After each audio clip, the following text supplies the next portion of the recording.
Hey, I'm Stalnaker in beautiful Sharm el-Sheikh, Egypt at COP27. We're inside the Hub Culture Pavilion with Hedera. Joining me is Louis Perkins. He is the head of the Apparel Impact Institute and the founder of something called the Fashion Climate Fund, which is honestly amazing. We had a cocktail with you guys last night talking about it and really announcing it to the world. Tell us about the new fund. Yeah, absolutely. Well, what we've done is created a centralized fund for the fashion industry to use as catalytic capital to unlock more debt and equity around decarbonizing the fashion supply chain. So what that really means is that we're taking funding from industry and climate philanthropy, and we're pooling it in a way that we can just maximize the efficiency of those funds across unlocking new projects, programs, technologies, and solutions to get them to scale, and then we crowd in debt and equity in those regions and countries in order to enable suppliers to actually make that transition to clean energy.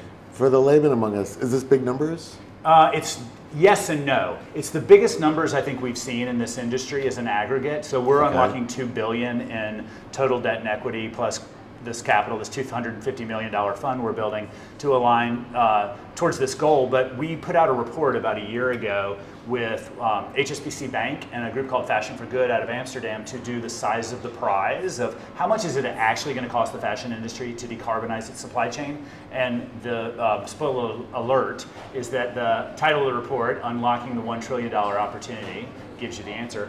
And so we know that it's $1 trillion in debt and equity, plus subsidy, government grants, philanthropy, corporate contribution. So we started looking at all the key areas that we could apply that to, and we said, hey, we've got to start somewhere. These are bigger numbers than the industry's seen for a while. Let's put a stake in the ground for 2030. The goal is to cut their carbon emissions in half. There's a lot of technology that's ready for scale. There's a lot of clean energy programs that are ready to get off the ground, but there's also some innovation gap, and we feel like we can use this catalytic grant-making engine to start creating those projects, pilots, and solutions. Let's dive into that innovation gap for a minute. Yep. What kind of projects are you guys looking for in the fund to try to drive that decarbonization of fashion?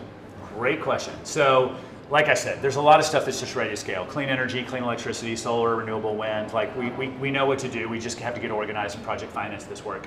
And it's proven, it's got an ROI, et cetera, and it's just about implementing that in countries. It's a little bit challenging to do that work.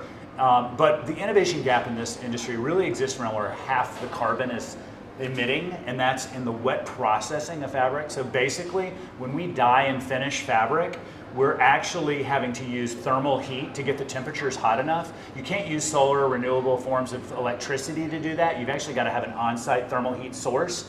And so what is the cheapest, most available, easiest way to get those temperatures hot? Burning coal on site in boilers. So that's most of the carbon in the supply chain. You might be using natural gas if you're in a region that can be on natural gas. Also not ideal for a lot of reasons we know. Is geothermal hot enough? Geothermal could be if there's some technologies to actually apply it. It's all about, this is exactly it. It's all about testing out what's out there, what's available, concentrated solar, maybe e-hydrogen, definitely lower temperature boilers, waterless dyeing systems, other dry processing technologies. There's things out there, and a lot of them have been piloted. Okay. But it's like, let's pick the winners and let's bring in the right funding to get this to scale. Yeah.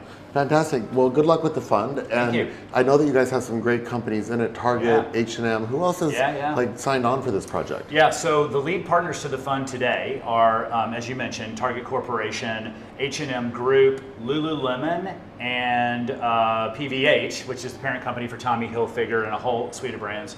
And then we also have H&M's foundation funding it, and then we also have the 11th Hour Project. Eric and Wendy Schmidt, through their family office, are funding it as well.